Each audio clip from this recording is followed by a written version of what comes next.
안녕하세요. 저는 요양병원과 재가간병 교육을 20년 넘게 해오고 있는 간호사 박현정입니다. 오늘은 정말 꼭 드리고 싶은 이야기가 있어서 카메라를 켰습니다. 솔직히 제가 현장에서 제일 안타까웠던 게 뭔지 아세요?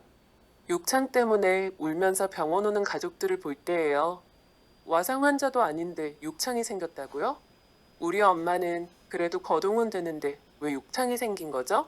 이런 질문을 정말 많이 받았습니다.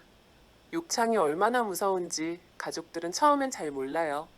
피부가 살짝 빨개지더니 멍처럼 됐다가 금방 물집이 잡히고 궤양처럼 깊게 파여서 살이 썩어 들어갑니다.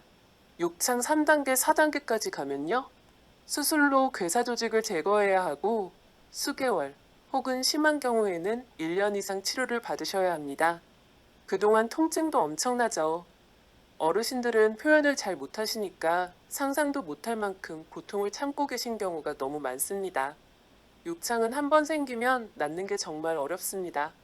1단계는 붉은 홍반이지만 2단계부터는 피부가 벗겨지고 상처가 벌어지고 3단계는 지방층까지 4단계는 뼈 근육까지 파고듭니다. 단순한 상처가 아니에요. 욕창으로 폐혈증이 생겨서 생명을 잃는 경우도 있습니다. 그런데 가족분들이 흔히 오해하시는 게 있어요. 욕창은 누워만 있어야 생기는 거 아니에요? 우리 부모님은 걸어 다니니까 괜찮겠죠? 아니에요. 욕창은 압박 때문에 생깁니다. 우리 몸의 뼈가 돌출된 부위가 바닥이나 의자에 오랫동안 눌리면 혈류가 막혀서 조직이 죽어가는 거예요. 거동이 된다고 해도 하루 종일 TV 앞에 앉아 꼼짝 안 하고 계시면 엉덩이나 꼬리뼈 또는 발 뒤꿈치가 계속 눌리면서 욕창이 생길 수 있어요. 제가 교육할 때 들려드리는 실제 사례가 있어요. 거동은 가능하지만 혼자 계실 땐 TV를 하루 대여섯 시간씩 앉아서 보시던 80대 할머니 이야기예요. 보호자분은 앉아있으니 괜찮을 줄 알았다고 했어요. 그런데 어느 날 살짝 붉어졌던 엉덩이 부위가 멍처럼 퍼지고 그걸 며칠 만에 발견했을 땐 이미 2단계 욕창이 돼 있었어요. 결국 병원에 오셨는데 치료가 너무 힘들었어요. 상처 소독하고 드레싱 바꾸는 동안 할머니가 너무 아파서 우시는데 보호자분도 옆에서 우시더라고요. 욕창이 무서운 이유가 뭐냐면요. 피부가 얇고 혈류가 약해진 노인분들은 어린아이처럼 회복력이 빠르지 않기 때문이에요. 흔히 어린아이도 오래 누워있으면 욕창 생기는 거 아니냐? 하시는데 어린이는 피부가 두껍고 혈류가 왕성하고 콜라겐도 풍부합니다. 상처가 생겨도 빨리 재생하죠. 반면 어르신들은 나이 들면서 표피가 얇아지고 지질층이 줄어듭니다. 피부 수분과 혈관 탄력도 부족하죠. 콜라겐이 줄어들면서 피부 재생 능력도 뚝 떨어집니다. 그래서 같은 압박을 받아도 노인 피부는 훨씬 더 빨리 망가지게 되는 거죠. 게다가 한 번 생긴 욕창은 치료가 정말 오래 걸립니다. 드레싱하고 항생제를 바르고 괴사 조직을 제거하는 수술을 해야 하기도 합니다.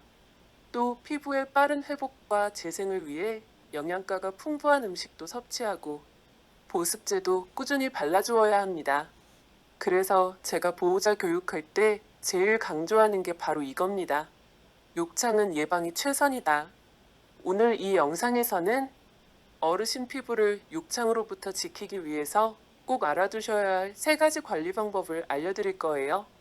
먹는 것, 영양제, 그리고 보습제.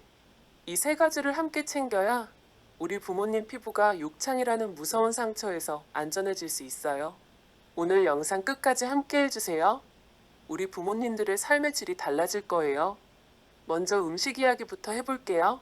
사실 욕창을 막으려면 피부가 건강해야 하잖아요. 그런데 나이 드시면 식사량이 많이 줄어요. 배가 안 고프다, 이 나이에 뭘 그렇게 먹냐 하시면서 국물이랑 밥만 조금 드시는 경우가 정말 많습니다. 그게 제일 큰 문제예요. 어르신 피부는 나이 들수록 얇아지고 재생 능력도 떨어져서 작은 상처가 크게 번지기 쉽습니다. 특히 단백질이 부족하면 피부가 재생될 수 있는 재료가 없어요. 상처가 잘 안 낫고 피부가 쉽게 벌어지게 되죠. 제가 항상 보호자분들께 부탁드리는 게 있어요. 첫째, 반찬에 단백질을 꼭 넣어주세요. 달걀, 두부, 생선, 고기. 하루에 한두 번만 드셔도 큰 차이가 납니다. 둘째, 우유나 두유 한 잔이라도 권해주세요. 식사량이 줄어도 우유나 두유 한 잔이면 단백질과 칼슘을 같이 채울 수 있어요. 셋째는 채소와 과일도 같이 드셔야 해요. 어르신들 입맛이 심심해져서 반찬을 짜게 만드시는 경우도 많은데, 그러면 몸이 붓고 혈관도 안 좋아지죠? 비타민과 미네랄이 부족하면 상처가 잘 아물지 않기도 해요. 제가 교육할 때 이런 얘기도 자주 드립니다. 어르신들께 죽만 드리면 안 됩니다. 죽이 부드러워서 삼키기 쉽긴 한데 흰쌀죽만 계속 드시면 단백질이 부족해서 피부가 종이장처럼 얇아질 수밖에 없습니다. 음식이 피부를 지키는 첫걸음입니다. 아무리 약을 먹어도 바르는 걸 챙겨도 안에서 영양이 없으면 피부가 이겨낼 힘이 없거든요. 자, 이제 두 번째 이야기로 넘어가 볼게요. 영양제 이야기입니다. 사실 보호자분들이 가장 고민하시는 부분이기도 해요. 제가 교육하다 보면 이런 얘기 정말 많이 들어요. 간호사님, 우리 엄마 약이 너무 많아요. 또 영양제까지 챙기라고 하면 부담스러워 하시는데 어떡하죠? 맞아요. 실제로 어르신들 약봉투 보면 진짜 깁니다. 혈압약, 당뇨약, 혈액순환약, 하루에도 여러 번 드셔야 하는 경우가 많아요. 그러니까 영양제 챙겨드리자고 하면 표정이 딱 굳으세요. 그 마음 정말 이해합니다. 그런데요, 욕창을 예방하려면 단백질, 아연, 비타민 같은 영양소가 충분해야 합니다. 음식으로 다 채우면 제일 좋아요. 하지만 현실적으로는 쉽지 않습니다. 어르신들은 나이 들면 입맛이 떨어지고 소화가 잘 안 되고 치아도 불편해지고 혼자 사시면 식사 준비도 귀찮아지거든요. 결국 한두 숟갈 드시고 그만두시는 경우가 정말 많아요. 그러면 단백질도 비타민도 죄다 부족해집니다. 단백질이 부족하면 피부가 상처를 메울 힘이 없어요. 아연이 부족하면 상처가 잘 안 아물어요. 비타민C가 부족하면 콜라겐 생성이 안 돼서 피부가 더 약해져요. 이런 기초 영양소가 부족하면 욕창이 더 쉽게 생기고 한번 생기면 낫는 게 훨씬 더디집니다. 그래서 음식으로 부족한 부분은 영양제로 보완해 주셔야 해요.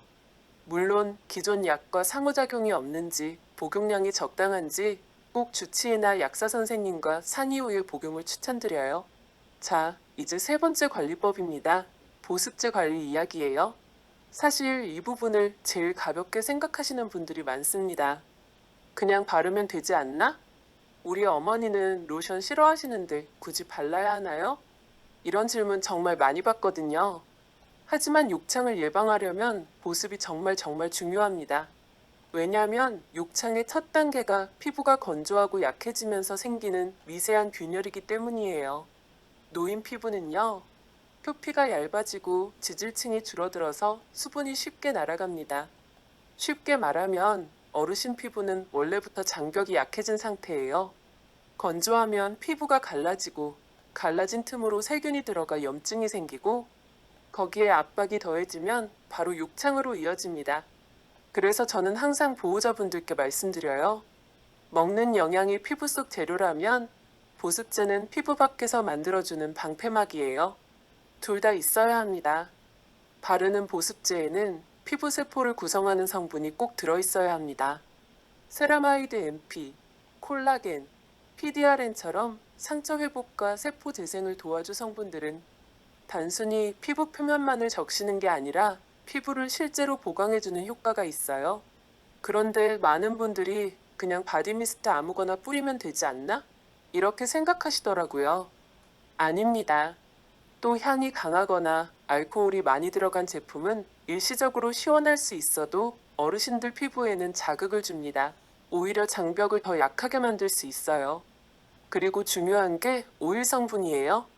오일이 한 가지가 아니라 여러 가지가 블렌딩된 제품이 있다면 더 좋아요.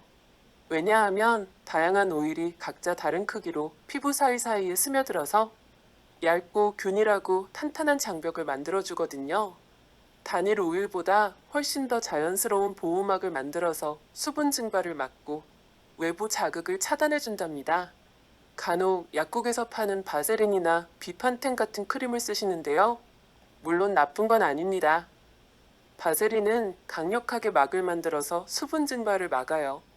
비판테는 상처 부위를 보호하고 진정해주는 효과가 있습니다. 그런데 문제는 뭐냐면요. 너무 두껍고 끈적거려서 넓은 부위에 바르면 답답하고 통풍이 잘 안 됩니다. 특히 허벅지, 엉덩이 같은 접히는 부위에 바르면 땀이 차고 마찰이 생겨서 오히려 피부를 자극하는 상황이 생길 수도 있으니 얇고 가볍게 발라주는 것이 중요합니다. 어르신들 피부 보습용으로는 가능하면 저자극 제품으로 선택해주세요. 그리고 피부 장벽을 강화해주는 성분이 있는지를 살펴보세요. 마지막으로 오일이 블렌딩된 미스트 제품을 권장합니다. 그런데 이런 미스트 제품은 주의하실 점이 하나 있습니다. 미스트를 뿌리고 나서 바로 옷을 입지 마세요. 피부에 잘 스며들게 잠시 기다려주거나 살살 두드려주면 좋습니다. 옷 위에 바로 뿌리거나 축축한 상태로 옷을 덮으면 오히려 습기가 차고 자극이 생겨서 좋지 않습니다. 이렇게 먹는 것, 영양제, 그리고 마지막으로 이 보습 단계까지 챙겨주셔야 우리 부모님 피부를 욕창이라는 큰 위험으로부터 미리 지킬 수 있습니다. 물론 장시간 한 자세로 앉거나 누워있는 것을 피해야 하는 것은 기본입니다. 욕창은요, 한 번 생기면 환자분이 힘든 것은 물론이거니와 정말 오랫동안 가족 모두가 고생을 하게 되잖아요. 매일 드레싱 바꾸고 상처 소독하면서 어르신이 아파서 고통스러워 하시는 것을 보는 보호자의 마음도 정말 찢어집니다. 저도 교육하다가 이런 이야기를 들으면 마음이 많이 아프더라고요. 작은 관리지만 매일매일 조금씩이라도 실천하면 큰 차이가 나거든요. 욕창은 치료가 아니라 미리 예방이 최선입니다. 마치 피부에 적금을 차곡차곡 들어두는 것과 같습니다. 노년기의 피부 건강은 노년기 삶의 질을 좌우하는 매우 중요한 부분 중 하나입니다. 이 영상이 조금이라도 도움이 되셨다면 구독과 좋아요 꼭 부탁드릴게요. 여러분이 남겨주시는 구독과 좋아요는 더 많은 가족이 이런 정보를 보고 어르신들에게 더 많은 관심을 가지게 되고 제대로 잘 보살펴드릴 수 있도록 도와주거든요. 혹시 더 궁금하신 거나 필요한 정보가 있으시다면 댓글도 남겨주세요. 제가 알고 있는 걸 최대한 나누겠습니다. 우리 부모님들 피부가 오늘보다 더 건강해지고 상처 없이 평안하시길 진심으로 바랍니다. 오늘도 함께 해주셔서 감사합니다. 다음 영상에서 또 뵐게요.